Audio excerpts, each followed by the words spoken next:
So, eto na nga mga Hobby Bees. The day has finally come. At uuwi na kami ng Pilipinas. Super excited na kami ni Happy David. Kaka-check out na namin sa hotel and nagbubo kami ng Uber. Hindi namin alam kung kakasya lahat ng mga luggage namin dito. Kasi Black SUV? Option tayo, ma'am, na XXL or Black SUV. kasya kayo tayo sa XXL. Iniisip ko eh. Ganyan na XXL. Kasi good for Red 6. Reds for 6 with room for extra luggage. Ayan. Baka yan na yan. Ang SUV kasi luxury rides, kaya Oo mahal. nga, wag na yun na tayo sa ano. XXL na na lang. Oo. Kasi kung may room for luggage, Hindi magkasya. baka pwedeng ibaba naman yung upuan. Let's see. Tingnan natin kung tatanggihan tayo. Ang dami kasi namin luggage, guys. Nung pumunta kami, ilan ang luggage natin papunta? 3. 3 lang. 3 ngayon, 5. Pag uwi namin, 5 ang luggage namin. Pero super excited na kami umuwi. Yeah. Actually, na-realize ko, Ano? mas marami talaga tayong binili para sa iba kaysa sa atin. Konti Okay lang lang sa atin. yun. Okay lang kasi, nag-uusap kasi kami ni Javier, sabi namin, hindi natin alam kailan tayo makakabalik. Yeah. Kasi feeling namin baka hindi na muna tayo magta-travel, mag-rest kasi may maraming naka-line up na activities this year and next year na magiging busy kami. Yes. Okay, dito na ating sasakyan. XXL. Oh, Min. Yeah, Sa'yo tayo bye. maglagay. Okay. Tayo mo, ano tayo mo? Hi. Go. You have to be friendly, baby. Ayos na lang natin yung ano. Sabi mo, we have 5 luggages. We have a lot of... Yeah, David. We have... to the airport? Yes. LAX? Yes. I think this is not enough because we have a lot. Can we... Yeah. Can you hold my bags for me? Okay. And also Mimi. This is Mimi. Mimi. Bagong laruan ni Happy David, si Mimi. Ayan. Na merong JBL na headphone. Cute ni Mimi, para siyang bag. Yes.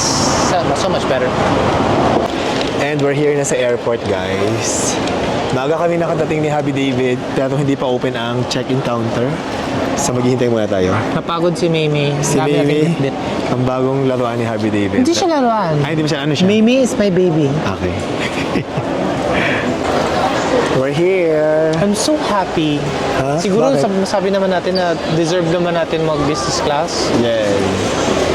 So, dito na tayo. Nakapili Actually- na tayo sa Philippine Airlines business class. Ano? Actually, yung naka-business class tayo, yung local lang, yung New York to Chicago. Tapos, hindi pala siya worth it. Kasi maliit lang yung seat. Tapos, puro mani-mani lang yung bagay. 100 drinks siguro, pero mani-mani lang. Yes. Pero, eto na talaga yung legit na sinasabi natin yung business class. Yes. Tapos, 14 hours, so sulit. Yes. So, masulit ngayon. From LA to Philippines, 14 hours na business class. Yeah. Yay! First time ko, baby. Ako din. From US, ha? Uh, Okay, so kakatapos na namin mag-check-in at saka security point, checkpoint. Ngayon papunta naman kami ni Happy David ng lounge para doon muna kami tatambay before kami mag-board. mali. Ano? Kami ni Happy David and me. Maymay. Kasama si Maymay at saka si Happy David. Kakain muna kami sa lounge at doon tatambay at maghihintay ng boarding. Okay, papunta tayo mim ng Star Alliance. Hanapin mo yung Star Alliance na lounge. Okay, pumunta tayo ngayon sa Star Alliance Lounge. It's level 6. It's level 6, yes. Sana masarap ang pagkain. Tama-tama, di pa tayo kumain. Di ba siya sa Philippine Airlines na lounge, di ba? Iba yung mabuhay lounge, yes. Yung mabuhay lang. Yeah, okay. Okay, we're here. Kuha tayo ng food para masarap ng food dito mo. Yeah. Ang daming food selection. Kain muna tayo. We still have mga 2 hours. More than 2 hours, 2.5 hours. Okay. Let's go. Si Maymay, iwan mo dito. Yeah. Baka mawala siya. No. Okay, let's get some food. Ma'am, tapos na akong kumuhain. Kuha na kami. Kumuha ka na. Kumuha ako ng noodles. noodles mo sa There's cucumber salad. Tapos mga, ano to? Wrap. Tortellini. Tapos meron itong bread. Oo, lahat. Nilagyan ko lahat. Wala lang, gusto mo lang. Gusto ko lang. Gusto ko ng ano eh, kimchi. Halo-halo. Yes. Di mo bet. Hindi ako ng akin. Gusto ko yan. Ano pinuha mo? Ito ano meron? Ano yan? Mas masarap pa ata yung pagkain sa atin. Ano sarap na mabuhay lang? Dito kasi iba't ibang lahi, so yung pagkain nila is dapat makakater sa iba't ibang mga panlasa. Ano yun mamaya? Sa pinuha. Same lang na pinuha ko yan. Yun lang mayroon eh. May dessert ka. May Wala mag-dessert silang sisig. May fruits doon. Walang gulga. Pero ito ang gusto ko. My favorite wine. Cabernet Sauvignon. Ay, siya. Ito hindi masarap. As in. Tikman ko nga. Ito talaga masarap. Ano yun? Hindi maganda yung pagkakaroon ng noodles. Matabang. Lagyan mo ng salt and pepper. Tama. Pero yung noodles, hindi rin maganda yung texture. Di ba? Yeah. The sandwiches, okay lang naman. Kamusta ang sandwiches? Okay naman yung mga yan. May cake din. You know, I like carrot cake. Kuha ko ng cake mamaya at saka yung mga fruits, may fruits na. Ano ito? Ayan yan. Turkey ham. I think so. Ay, kumuha din ako yun. Is it good? Okay naman. Hindi masyado amazing. Ay, okay to. Masarap tong sandwich. Masarap yung chicken actually. Itong wrap? This one. Oo. Masarap. Parang chicken barbecue sa camping daw yan. Kain ka na, baby. Sa tambay muna kami. Actually, kakatapos lang namin ni Happy David kumain ng mga pagkain dito. Habang hinihintay ang aming boarding. At sobrang excited na kami umuwi. Sobrang excited ka na? Excited na ako kasi miss na miss ko na yung bahay natin. Actually, miss na miss ko na yung bed namin. Tsaka si Lucia at Bella. Siyempre, yung mga friends namin and family, yung aming mga staff, nakakamiss na sila. At excited din ako mamigay ng mga pasalubong. Sana masaya sila sa mga pasalubong natin. Ako hindi din ako mapakali kasi actually yung mga hindi nakakaalam, no, part ng personality ko is hindi ako mapakali pag matagal akong Idol. idle. Ibig sabihin, matagal akong walang nagagawang work. So, gusto ko ulit in a day, at least marami akong nagawang mga checkpoints ko, ng mga checklist ko ng mga things to do. So, ito, although in-enjoy lang naman namin, pero hindi na ako mapakali. Gusto ko nang umuwi kasi ang daming kailangan gawin. Actually, kagabi, sabi ko kay Happy David, nakahiga kami sa kama. Sabi ko, anong iniisip mo dyan? Nag-iisip daw siya ng mga kailangan niyang gawin pag uwi. Oo, kasi like for example, Marami siya mga ideas, mga ganun. yung sa ating collagen sa coffee, may mga babaguhin ako sa packaging. Tapos, I've also been working on a new set of products namin, isang set ng mga skincare. Ito, Yan. malapit na malapit. Ang tagal, ilang taon ko na yung pinagtatrabahuan. Yes, so Ayoko kasi- malapit na rin yan dumating. Ayaw kasi namin mag-release ng basta-basta lang for the sake na may product. So matagal to yan pinagplanuhan, pinag-aralan. So Tsaka dapat compliant Oo. sa lahat. Yun ang pinaka-importante sa akin. malapit diba? na malapit na yan, abangan nyo. Pero excited ako mamigay ng pasalubong. Sa lahat, actually, pag namimigay kami ng pasalubong ni Happy David, anything na halimbawa, pumunta kami, lagi yan nakaplano, lagi naka-budget. Tapos, Hindi siya afterthought. Hindi Ibig siya sabihin, afterthought. hindi siya na, for example, ngayon pag nagbabiyahe kayo, napadaan kayo sa tindahan, bigla na lang si Javier ay magsasabi, ay, bilhin ko kaya ng ganito. Hindi ganon. laging Hindi ano, siya, mayroon like, akong listahan. bago pa kami lumipad, may listahan na siya at nakaset na ng budget. Ito yung budget para sa pasalubong. Oo, tapos gagawin ko yan, isip ako na parang ano magandang pasalubong kay ganito, kay ganyan, kay ganyan. So, pag namimili kami ng pasalubong ni Happy David, intentional. Tapos, hindi kami tumitingin sa value ng Presyo. sa value or presyo ng ibibigay namin. Tumitingin kami sa ano ba yung magandang ibigay na feeling namin is magugustuhan ng aming bibigyan. Ganon, hindi siya basta, halimbawa may nakakita si Happy David na, ay maganda tong bag charm na to, parang tigpa $5 lang. Okay lang, kasi maganda. Pero wala tayong binili yung tig $5 lang. Okay lang yun. Actually, Kasi, lahat ng mga binili namin, na lang. Pero medyo mahal.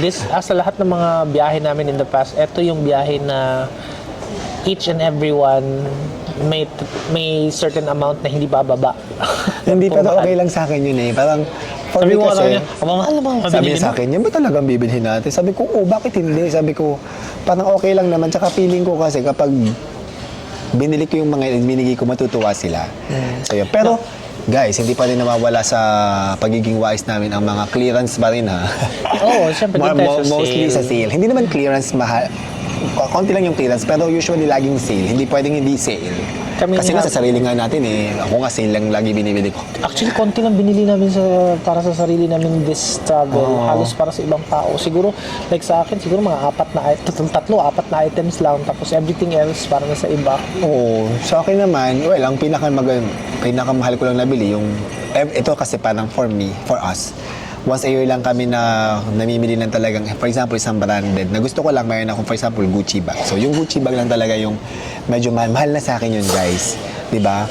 So, okay na sa akin yung mga ganung level na naka-sale. Ako ito nang pinakamahal na nabili ko. Ay, yung sapatos pala yung sa Ay, yung sapatos. Sa May New binili York? kami sapatos na New York na Hindi hindi pa kilala masyadong na brand. sikat, pero pasikat pa gawa naman. siya ni Vanessa Yu. Ni Vanessa. Wu. Wu pala, yung sa F4. Vanessa Wu, yung hindi ko Walang may balikan ko lang sabi mo Alin? na sabi ko, tinanong kita na sigurado ko ba yan ang bibili mo pasalubong? Because kami ni Habiray, we try to balance each other. Kasi meron kaming, it's both a weakness and a strength na we share. We're both very generous. Pag ako, for example, I'm with friends or with the people I love, kahit ako lang, mag-isa, wala siya, magugulat siya kasi I would shoulder all the expenses no, ng kain, ng gawin. Tapos he would always tell me, ang galante mo, baby. Pero he would remind me para lang maging aware ako because he wants to make sure na hindi ako nagiging pabaya sa gastos. And then, pero pahahayaan niya ako as long as he knows that I am aware naman and then willing naman ako and at tell him naman na may budget naman ako doon, okay lang naman, ganun. So, same din sa kanya when he's like, katulad niya, namimili siyang masyado, I would always remind him na hindi required tayo na mamahalin yung bibili natin na pwedeng simple lang because importante the thought na naalala natin sila at maganda naman ibibigay kahit hindi ganun kamahal.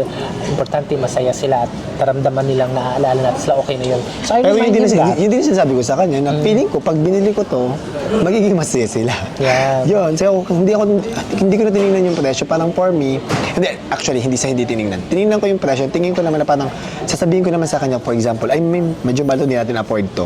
Pero pag sinabi ko na parang, ay okay, itong presyo na to, parang afford natin at feeling ko masisiyahan sila, matutuwa sila, bibilin ko. Si Abby David kasi, hindi siya masyadong, wala siya masyadong alam when it comes to pricing. Hindi ako mo natitingin sa price. Sa price or sa cost, ganun. Parang hindi niya alam kung mahal ba yung $50, mahal ba yung $20, mahal ba yung $30. Wala akong gauge. Wala siyang gauge, hindi niya mag-gauge. Parang for me, dahil nga ako yung nakakakita ng finances. Kasi hindi ko alam kung ano budget. Siya kasi nag-set ng budget nun. So sabi ko, Ako lang. medyo mahal tong gastos na to. So, sakto ba to sa budget? So, tinatanong ko siya. para Anyway, balik ko lang din.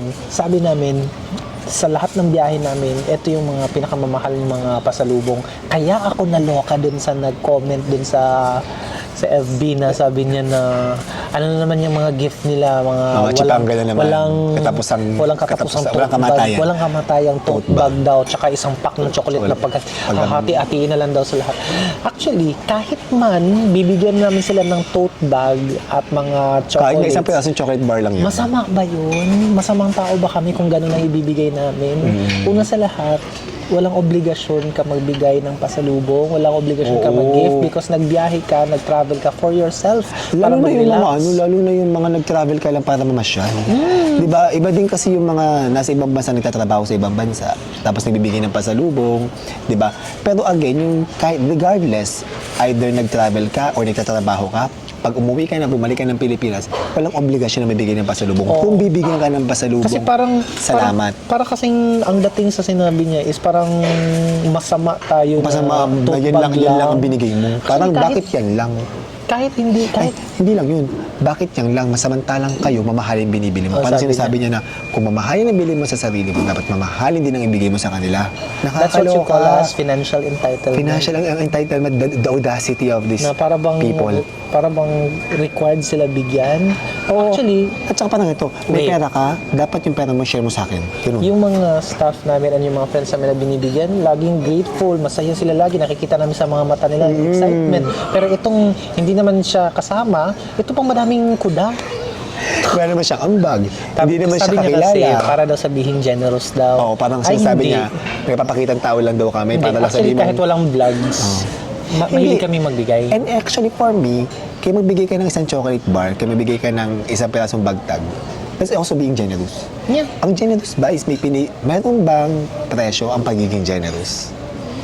Yung ba yung sabihin. Kasi sabi niya, para lang sabihin generous. Parang for me, nagbibigay lang ako ng mga pakunti-kunti para lang sabihin generous ako. I think true generosity is measured sa intention.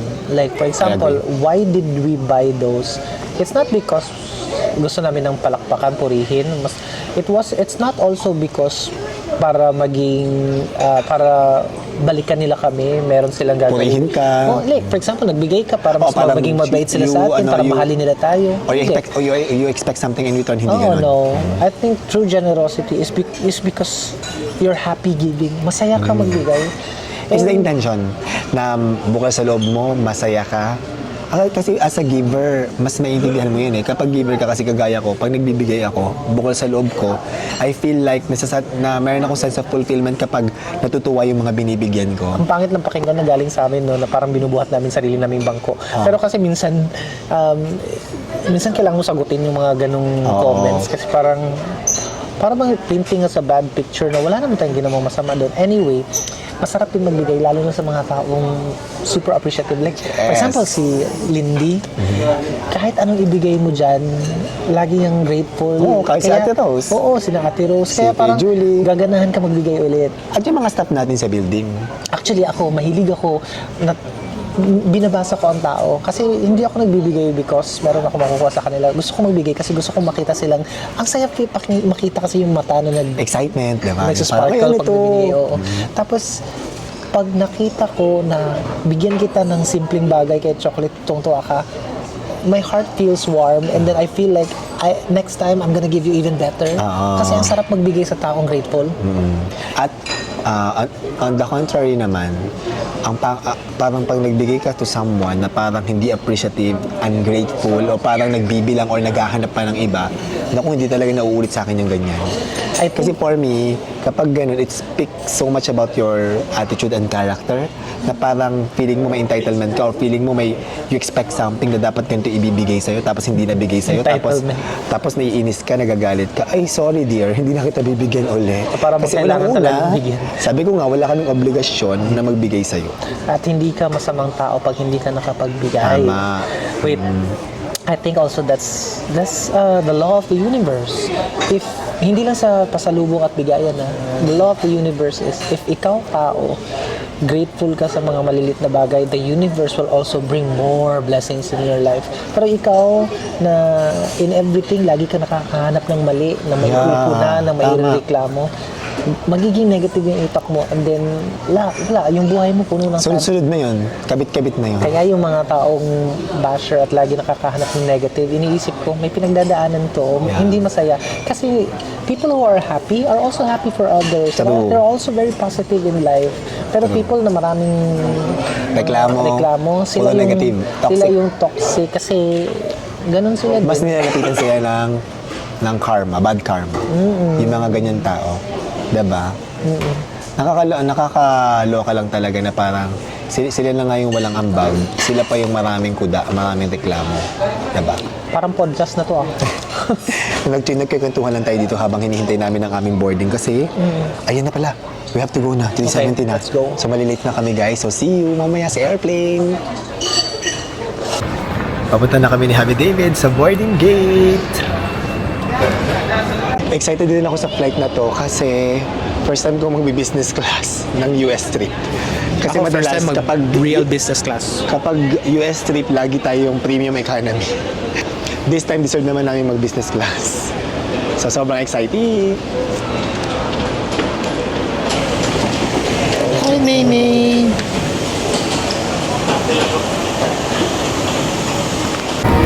Ang pogi naman ang asawa ko. Hi, Pogi! Closer, please. Thank you. Let's go. Hi! Let's go. Here we go. Oh, we Okay, tayo sa boarding. Pinas. I'm so excited. Sobrang excited na ako umuwi. Let's go na.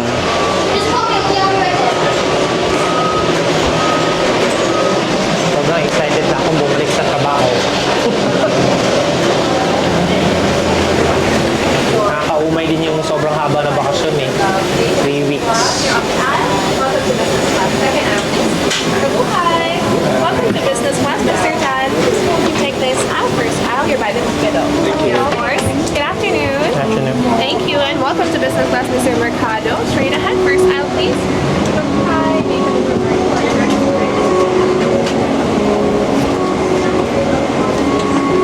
Likod ako, ma'am, no? Dito ka. Hindi ko alam anong gagawin. Ignorante. So we're here na sa airplane. Ayan, sabi David. Hello. Hi. And Mimi So, say hello. Mimi says Si hello Mimi. too. Actually, dapat hindi kami magkatabi ni Happy David. Mabuti na lang, nakipagpalit sa akin yung dapat katabi ni Happy David. I didn't get his name, pero sabi niya, dinownload daw niya yung video natin ng Dollar Hits kasi yung panonoorin daw niya sa flight. Wala, nakakatawa naman. Ang bait nila. Bait niya. Thank you. Yung si wife niya yung crew dito si Jel. Ayan, thank you Jel. And kay Mr. Mo, nakalimutan din namin nakuha yung name, pero salamat. At nagkatabi kami ni Happy David. And for this flight, ito yung menu natin guys. May tayong arroz caldo, carne asado, tacos, snacks. May beef nilaga. May pork kare-kare. Miso salmon, surf and turf. Ang dami. Beef nilaga as appetizer. Appetizer, ha? Ulam na yun ah. I know. Ano nasa likod? Sa likod is last meal natin ay Breakfast. fresh fruit, beef tapa, chicken sisig, adlay champorado. Dami. Okay, so dito na tayo sa Himpapawid. At dahil first time namin mag-business class ni Abby David ng US trip, Super mag-toast tayo ng champagne. Ayaw nga. Cheers. Kasi libre naman to. Cheers! Yes. So good. Mga ignorante. Yeah? Mga ignorante. Ano? Mga ignorante tayo. Oh. Ngayon lang kasi, pagpasensyahan nyo na guys, ngayon lang kami nag-business class ng US trip. Sinusulit natin kasi malay mo hindi na maulit. Tama. Pero sobrang komportable syempre. Okay, ang unang pagkain ay Mani. Ay, hindi pala, ano pala? bread. Bread. Hindi, kumain tayo ng ano. Yaman, kasoy, saka drinks. Pero ito na butter, saka bread.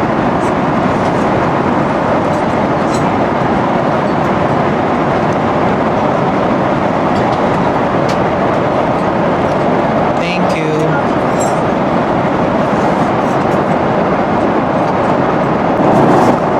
So ito na yung kaabang-abang na Beef nilaga. Our appetizer is beef nilaga. Tapos may tayong bread.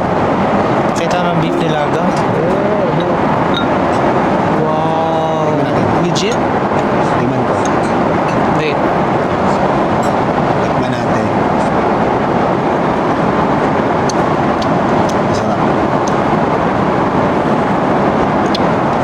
May mais. Try the beef nilaga. It's delicious. Mainit-init pa. Diba?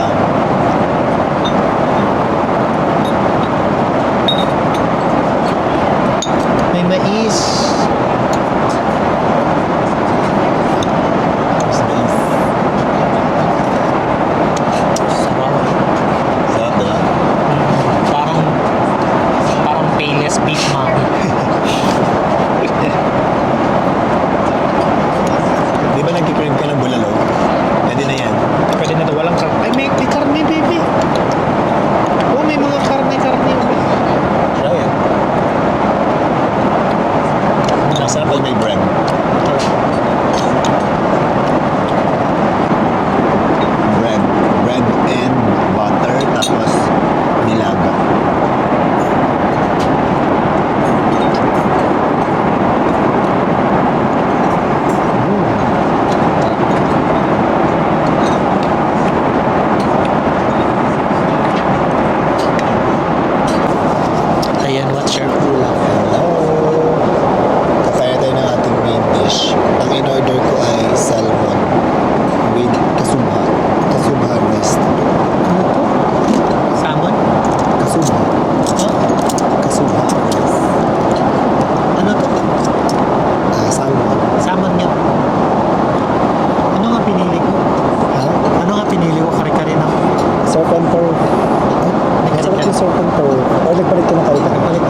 filet mignon nyo. Steak, ayun o.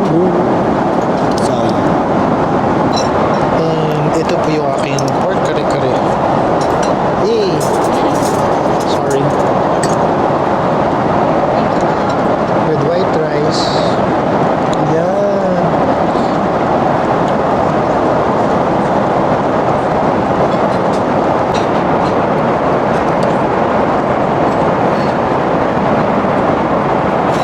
Sarap.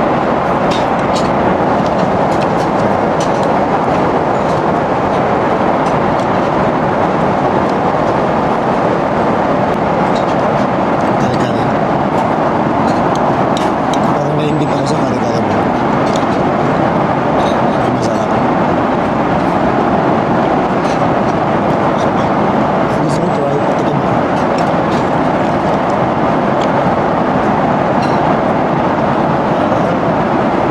Sa bagoong. Yung bagoong. Nahalo na. Ano talaga? Nahalo na yung bango.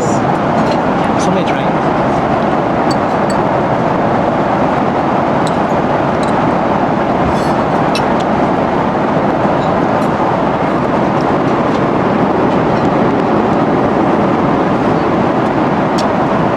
Kita kaya ako. Ano ako? For dessert, we have Haagen-Dazs coffee ice cream. Dessert.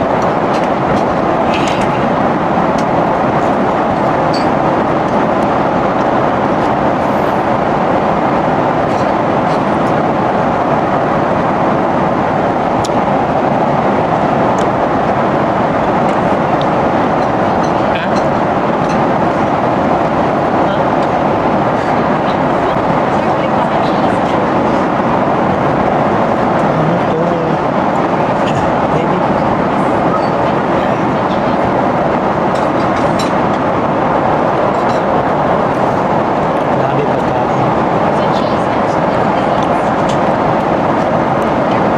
Ano yan din? It's a cheese platter.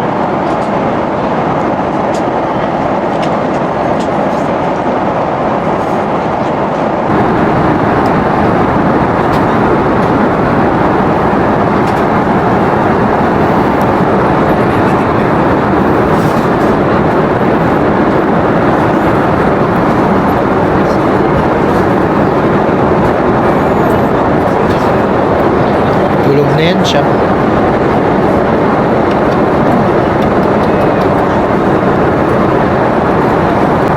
Tulog ka na.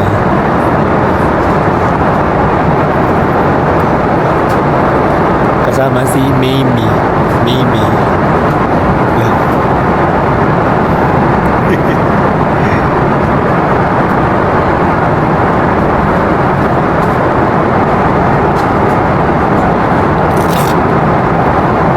Ako sa labi.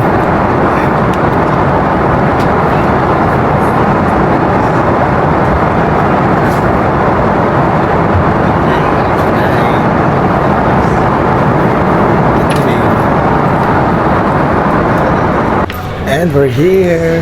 Uy, ako. Nagmamadali sabi David, ay na daw siya.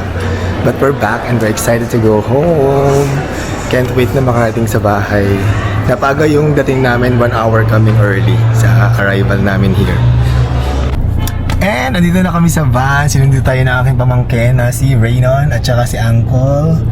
Nandito, finally nakauwi na kami ng Pinas. Grabe. At excited na kami umuwi ng bahay. Actually, nagpaluto kami kay Ate Rose tsaka sa bahay ng sinigang. Pero Hindi, kasi wala pa sa Ate Rose. Nakarating na ba sa andyan Ate si Ate Rose? Rose. Oo, dumating na si Ate Rose. Ay, Hindi ba miss sinundo Ate mo, di ba, Rose. Rinon? Oo, andyan na si Ate Rose, nakauwi na. Hindi kami nagpaluto kami sinigang, pero sobrang daming pagkain sa plane. Sa plane, oh. So, busog na busog kami ni Happy David. Sabi ko, tomorrow na lang namin kakainin ng sinigang. Kasi, na-miss namin ang sinigang. And we're home! Narinig ko na si Lucy at Bella. Ayan na! Hello! Hi, Lucia Bella! Hello! Ay, excited. Ayun. Hulo. Diyan na kayo, huwag na lumabas. Hi, Bella. Oh, lolo, na-miss din ang daddy niya. Ala, si Lucia. Sila Ate Rose nasaan? Tulog na. Kasi sabi namin, Lucia, Bella, look, it's Maymay. May bago kayong kapatid, si Maymay. Baby. Charis. Sila Ate Rose at Lindy at Tia Julie tulog na. Sabi ko kasi Mim, bukas na tayo kakain. Kumain ng sinip. Magpahinga na tayo. And thank you sa ating mga sumundo, Raynan at kay Uncle. Tapos sa isang araw na namin ibibigay ang pasalubong. Hindi muna kami mag-unload ng mga magbubukas ng mga maleta. Bukas na. Okay? Thank you. Grabe, na-miss namin ang bahay. Ayan na ang ating bed, finally. Wala, pati si Lucia, na-miss tayo. Baby girl. Baby girl. Ayan na, mag-rest na muna kami, guys.